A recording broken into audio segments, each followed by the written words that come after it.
Europe 1. Historiquement vôtre.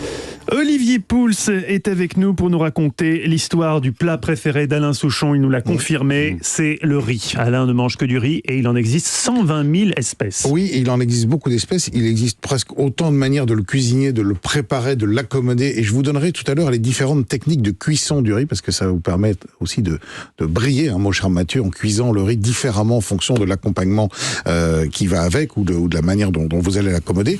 Mais le riz, alors, deuxième céréale la plus consommée au monde, vous l'avez dit, 120 000 variétés. Où est-il né? Alors, on en a maintenant la certitude, on le sait, c'est dans une région du sud de la Chine que le riz est né il y a des milliers et des milliers et des milliers d'années, mais c'est il y a 5000 ans avant Jésus-Christ que l'homme a véritablement commencé à le cultiver, à le consommer et surtout à en répandre les cultures. Alors, les cultures se sont répandues à la fois par les hommes qui ont migré, mais aussi par les animaux, notamment les oiseaux, qui en mangeant des petits grains de riz et en allant déféquer à quelques kilomètres plus loin, ont contribué à faire en sorte que le riz se développe. Alors, le riz s'est déplacé vers l'ouest. Alexandre le Grand le ramène de ses voyages en Grèce en 320 avant Jésus-Christ. On le retrouve ensuite en Espagne, puis en Italie dès le XIe siècle. Il faut savoir que l'Italie est un pays producteur de riz relativement important, très loin derrière les deux mastodontes que sont la Chine et l'Inde, qui à eux deux représentent plus de 50% de la production du riz dans le monde. Mais on produit du riz en Italie. Et on en produit aussi en France, figurez-vous. En Camargue, depuis le XVIe siècle. Il y a des riz noirs, non? Alors, en Camargue, on produit du riz noir, du riz rouge, du riz blanc, du riz parfumé, donc de type basmati, mais aussi des riz ronds pour risotto.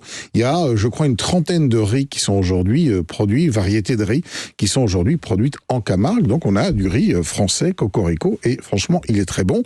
Et puis, une petite histoire assez amusante, qui, elle, date du XVIIe siècle, en 1696, un bateau chargé de riz et qui provenait probablement d'Afrique s'échoue sur les côtes de Caroline du Sud, donc en Amérique du Nord, et les habitants qui ont aidé les marins à réparer le navire se sont vus remettre, pour être remerciés, des sacs de riz. Ils ont mangé une partie de ce riz, ils ont planté les grains, et c'est le début de la riziculture en Amérique du Nord.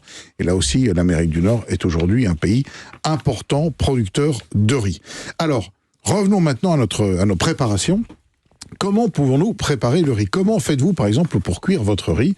J'imagine que vous utilisez la méthode créole, mon cher Mathieu. Non, moi je fous les petits sachets, des sachets, tu fous le sachet, ensuite comme ça, tu peux ressortir le sachet avec la fourchette et le riz est prêt. Voilà. Et t'as pas besoin il y a les oreillettes même pour pas se brûler maintenant. Ah oui, parce qu'avant ça faisait bobo. Oui. Voilà, alors ça c'est la méthode créole en fait, puisque vous utilisez un grand volume d'eau que vous portez à ébullition comme des pâtes, en fait, avec du sel. Et parfois on peut mettre au fond de la casserole, mettez un peu d'huile, vous faites revenir le riz dans l'huile, et ensuite quand il est bien doré, vous mettez de l'eau. Parfait, mon cher Stéphane, vous êtes là sur la cuisson pilaf, qui est une très bonne cuisson. Il est plus pilaf, Stéphane. Et oui, et la cuisson pilaf a influencé la cuisson du risotto, parce qu'on démarre de la même manière, comme vous dites, un peu de matière grasse pour nacrer le riz.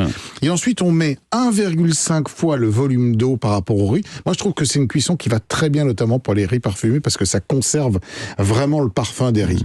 Et là, vous fermez ensuite, vous mettez un couvercle sur la casserole et vous laissez imbiber toute l'eau dans le riz. Ça, c'est une deuxième manière, qui marche très bien. Vous avez la cuisson vapeur, qu'utilisent beaucoup notamment les Japonais pour faire des sushis.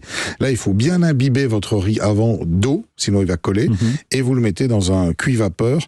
Là, la cuisson est beaucoup plus longue, c'est entre 20 et 25 minutes. Vous avez évidemment le risotto.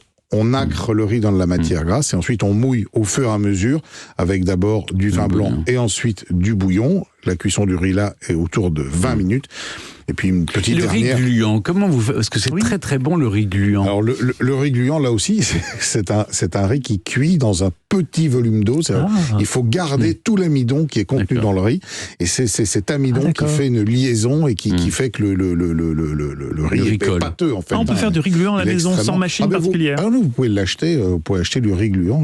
Comment ça l'acheter du riz gluant? Mais c'est n'importe quel riz qui devient gluant, non? Mais il y a des variétés qui se prêtent à la gluanterie. Voilà. Et si par contre vous voulez avoir un riz qui se décolle, donc qui ne colle pas du tout, vous n'hésitez pas, vous faites tremper votre riz pendant 1 heure dans de l'eau froide pour enlever l'amidon que vous avez au-dessus. D'accord. Voilà.